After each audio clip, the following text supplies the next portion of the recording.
Africa's politics have fallen into the hands of elites, as the Nigerians would call them. These are a class of people who are pure business politicians, and business and politics go together in Africa. You cannot stand as a poor man.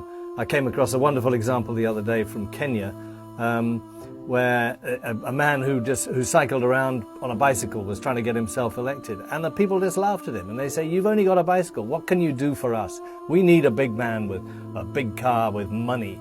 That's the politician we need to." So there's this mentality which I think has allowed a very small group of people to take over those countries politically but also economically. And that's why you have something like, I think the World Bank says, between 60 and 70% of Africa's capital shifted out of the continent. It's in banks in Europe and Asia and maybe America as well.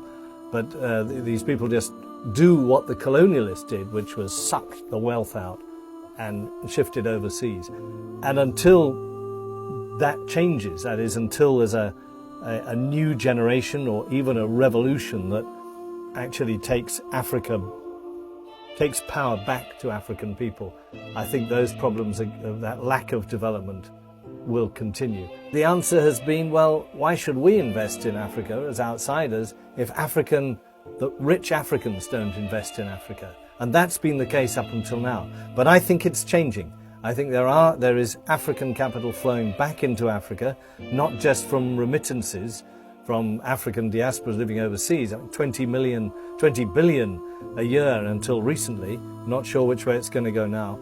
But also some of the big men who are very, very rich men indeed are beginning to say, actually, maybe I can invest in Nigeria and do better than I can by investing in New York or in Switzerland or somewhere like that.